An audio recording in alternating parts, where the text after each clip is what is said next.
Hello everyone, welcome to online SST classes. In the previous video, we have discussed about the introduction of socialism in Europe and the Russian Revolution. Basically, in the previous video, we have discussed about the socialism. कि socialism क्या होता है, तो उसमें हमने discuss किया था कि जो एक बेटर सोसाइटी की आइडियोलॉजी है उसको हम सोशलिज्म बोलते हैं. तो बेसिकली जो बेटर सोसाइटी है उसमें क्या क्या चीज़ें इंक्लूड होंगी आपकी. राइट टू वोट, वहाँ पर मतलब जो इंडिविजुअल राइट्स हैं सारे लोगों को प्रोवाइड कराया दिए जाए वहाँ पे. एंड जो भी रिसोर्सेज हैं उनका जो है इक्वली डिस्ट्रीब्यूशन हो. तो ये सारी चीज़ें हम डिस्कस कर चुके थे. तो आज हम स्टार्ट करने वाले हैं इसका first topic, the age of social change. कि जो आपकी सोशल चेंजेस आए थे उसकी एज कौन सी थी. तो बेसिकली वो कौन सी थी आपकी 19th या 20th सेंचुरी. जो टर्म है आपका ये रशियन रेवोल्यूशन से निकल के आया था. So the age of social change. So the French Revolution opened up the possibilities of creating a dramatic change in the way in which society was structured. Student, जो French revolution थी, ठीक है, उसने एक माहौल बना दिया था किस चीज़ का, कि जो सोसाइटी है उसका कैसा स्ट्रक्चर हो या क्या क्या चेंजेस आने चाहिए. तो ये सारा कुछ जो हमारा फर्स्ट चैप्टर था फ्रेंच रेवोल्यूशन उसमें हमने डिस्कस कर लिया था. ठीक है, तो आपको ये याद रखना है कि जो भी सारी चीज़ें या जो भी आपके एक चेंजेस आए सोसाइटी में, तो उसका जो स्टार्ट हुआ था वो कहाँ से हुआ था, फ्रेंच रेवोल्यूशन से. लेकिन जो सोशलिज्म, जो मतलब इसको कह सकते हैं एक बिग वे में जो ये स्प्रेड हुआ आपका सोशलिज्म, ठीक है, तो ये हुआ आपका रशियन रेवोल्यूशन के बाद. तो जब हम रशियन रेवोल्यूशन को पढ़ेंगे तो उसके बाद हमें ये सारा कुछ क्लियर हो जाएगा. And before the 18th century, society was broadly divided into two states and order, and it was the aristocracy and church which controlled economic and social powers. तो ये भी हम डिस्कस कर चुके थे कि जो आपकी 18th सेंचुरी से पहले क्या था, सोसाइटी क्या था आपका, डिवाइडेड थी. जैसे कि कई स्टेट्स होते थे, जैसे कि first state, second state, third state. कि जो फ्रांस था वहाँ हमने ये डिस्कस कर लिया था कि एंड जो सोसाइटी थी आपके ऑर्डर में, जो ऑर्डर्स थे उनमें डिवाइड होती थी. या कह सकते हैं जो अमीर लोग हैं या जो गरीब लोग हैं या जो मिडिल क्लास के लोग हैं. तो कहने का मतलब है कि जो आपकी सोसाइटी थी कई ऑर्डर्स में डिवाइडेड होती थी. एंड वहाँ पे एरिस्टोक्रेसी चलती थी उस टाइम पे. एंड जो चर्च वगैरह होते थे उनके पास काफ़ी सारे ऑन बर्थ प्रिविलेज होते थे. ठीक है, आपने देखा कि चर्च भी कैसे इंडायरेक्टली रूल करता था वहाँ पे. ठीक है, एंड जो चर्च के ही पास एंड जो चर्च था वही कंट्रोल करता था आपका economic and social powers. And आपने जो फ्रेंच रेवोल्यूशन है वहाँ पर ये भी देखा था कि ये जो first state and second state के लोग थे ये लोग टैक्स पे भी नहीं करते थे या उसमें भी इनको काफ़ी रिबेट थी. ठीक है, तो ऐसे ही क्या हुआ in India, Raja Ram Mohan Roy and Derozio talked of the significance of the French revolution. कि जो इंडिया में जो चेंजेस आए बाद में, ठीक है, तो जैसे राजा राम मोहन रॉय थे, ठीक है, एंड ऐसी हेनरी विवियन डेरेजियो थे जो, ठीक है, इन लोगों ने ही क्या है जो फ्रेंच रेवोल्यूशन है के जो फीचर्स थे उससे ये काफ़ी इन्फ्लुएंस हुए थे ये दोनों. ठीक है, जैसे राजा राम मोहन राय आप जानते हैं कि एक बड़े थिंकर थे उस टाइम के. ठीक है, इन्होंने काफ़ी जो सोसाइटी है उसमें काफ़ी कुछ चेंजेस लाए थे ये. एंड जैसे डेरेजियो हो गए आपके, डेरेजियो क्या थे, तो जो डेरोजियो थे आपके, इनका फुल नेम क्या है, हेनरी लुइस विवियन डेरेजियो. तो ये क्या थे आपके, इंडियन पोइट ऑफ इंग्लिश. ठीक है, जो ये इंडियन पोइट थे लेकिन लिखते किस में थे, इंग्लिश में लिखते थे. एंड अगर इनके ओरिजिन की बात करें तो ये पुर्तगीज थे बेसिकली. एंड ये आपके जो हिंदू कॉलेज था कोलकाता में उसके असिस्टेंट हेडमास्टर भी थे. ठीक है, रेडिकल थिंकर भी थे. रेडिकल थिंकर का मतलब है कि ये मतलब ऐसे चेंजेस मतलब तुरंत या जो फंडामेंटल चेंजेस है उसको लाने की बात करते थे. And many others debates the idea of post revolutionary Europe. ठीक है, तो जैसे हमने बात की कि राजा राम मोहन रॉय जो थे एंड जो आपके डेरेजियो थे, इन्होंने क्या है ये काफ़ी इन्फ्लुएंस हुए थे किससे, फ्रेंच रेवोल्यूशन से. तो इसके बाद ही जो आपकी यूरोप की कंडीशन थी, ठीक है, कह सकते कि वो जो सारी चीज़ें थी मतलब वो एक मतलब आपका डिबेट के लिए काफ़ी सफिशिएंट था कि लोग डिबेट करने लग गए थे उसके बाद कि हमारे यहाँ भी चेंजेस होने चाहिए. ठीक, and not everyone in Europe however wanted A complete transformation of society.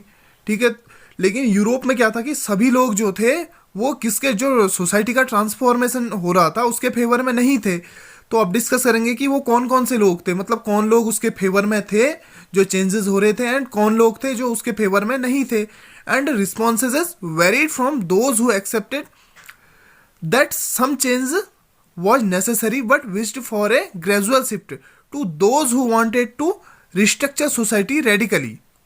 Some were conservatives, other were liberals और radicals.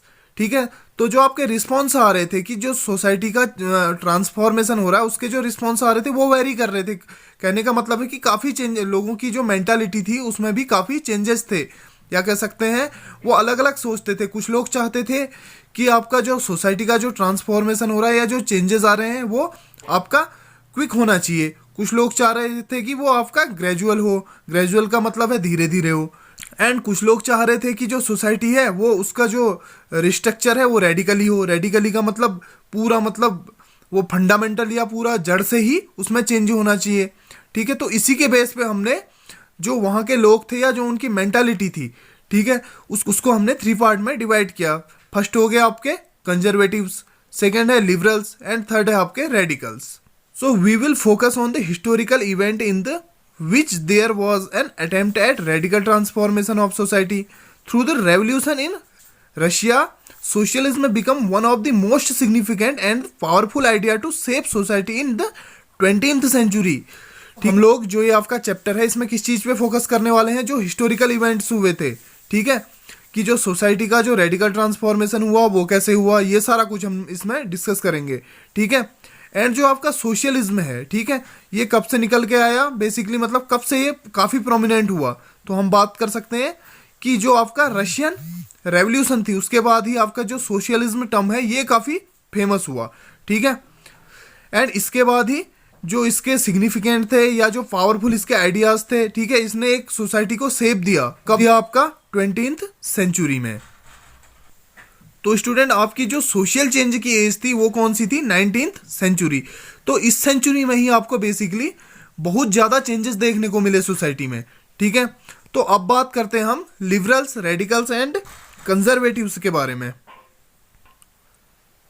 So student first of all we talk about the liberals. Who was the liberals? कि liberals कौन थे? ठीक है, one of the groups which looked to change society were the liberals. ठीक है, एक आपका ऐसा ग्रुप था जो कि सोसाइटी में चेंज चाहता था, उसको हमने लिबरल कहा. Liberals wanted a nation which tolerated all religions. तो जो लिबरल्स थे वो चाहते थे कि जो सारे धर्म हैं उनको इक्वली सबको सम्मान मिले. ठीक है, and we should remember that at this time European states usually discriminated in favour of one religion और अनदर. जैसे कि आपके जो ब्रिटेन थे, जैसे कि आपका जो ब्रिटेन था वो फेवर करता था आपका चर्च ऑफ इंग्लैंड को. ऐसे ही आपका ऑस्ट्रिया एंड जो स्पेन थे वो फेवर्ड करते थे किसको? जो कैथोलिक चर्च है. ठीक है, तो स्टूडेंट आपको पता ही है कि जो हमने फ्रेंच रेवोल्यूशन में आपका ये सारा कुछ डिस्कस किया है कि वहाँ पर क्या है, अगर रिलीजियन की बात करें तो बेसिकली वहाँ पर जो उनके ऑन रिलीजन या वन रिलीजन था उसी को ही वो काफ़ी इंपॉर्टेंस देते थे. जैसे कि हमने बात की जो ब्रिटेन था वो आपका चर्च ऑफ इंग्लैंड को फेवर करता था, एंड जैसे ऑस्ट्रिया एंड स्पेन है ये आपका कैथोलिक चर्च को फेवर करते थे. ठीक है, and liberals also opposed the uncontrolled power of dynastic rulers. ठीक है, जो लिबरल्स थे वो अपोज करते थे किसका? जो डायनेस्टिक रूलर्स थे उनका अपोज करते थे, या जो अनकंट्रोल्ड पावर थी उनके हाथ में उसका अपोज करते थे वो लोग. And they wanted to safeguard the rights of individuals against governments. ठीक है, उन एंड जो लिबरल्स थे वो चाहते थे कि जो राइट्स हैं, जो इंडिविजुअल्स के राइट हैं उनको प्रोवाइड करा दिए जाएं. ठीक है, and they argued for a representative elected parliamentary government subject to law interpreted by a well trained judiciary and that was independence of rulers and officials. And student जो liberals थे वो चाहते थे कि जो इंडिविजुअल्स हैं उनके जो राइट्स हैं उनको प्रोवाइड करा दिए जाए. इसलिए उन्होंने क्या है, मतलब प्रोटेस्ट भी स्टार्ट किया था उस टाइम पे. Okay, and they argued for A representatives, कि जो वहाँ पर जो इलेक्शन होते थे उसके बारे में भी उन्होंने बहस करना स्टार्ट कर दिया था. ठीक है, वो चाहते थे कि वहाँ पर इलेक्शन हो, एंड वो चाहते थे कि आपकी वहाँ पर इलेक्टेड पार्लियामेंट्री गवर्नमेंट हो, एंड वो ऐसी गवर्नमेंट चाहते थे कि जिसके लिए रूल्स एंड जो रेगुलेशन है वो कौन बनाए? वहाँ की एक जुडिशरी बनाए. ठीक है, एंड आपके वहाँ पर के जो आपके रूलर्स हैं या जो ऑफिशियल्स हैं वो उनका उसमें इंटरफेयर ना हो. तो ये लिबरल्स थे. तो जो ये लिबरल्स थे ये सब कुछ चाहते थे. And however they were not Democrats. ठीक है, अब सबसे इंपॉर्टेंट चीज कि जो लिबरल्स थे आपके वो क्या थे, डेमोक्रेट्स नहीं थे। And they did not believe the universal adult franchise that is the right of every citizen to vote. And जो लिबरल्स थे स्टूडेंट, वो आपका जो यूनिवर्सल एडल्ट फ्रेंचाइज है उस पर बिलीव नहीं करते थे। मतलब यूनिवर्सल एडल्ट फ्रेंचाइज का मतलब है जो हम वयस्क मताधिकार बोलते हैं कि वोट, राइट टू वोट। ठीक है, जैसे इंडिया में क्या है 18+ के जो लोग हैं वो वोट कर सकते हैं, लेकिन जो लिबरल्स थे वो इस चीज के फेवर में नहीं थे। किसके, यूनिवर्सल एडल्ट फ्रेंचाइज के फेवर में नहीं थे।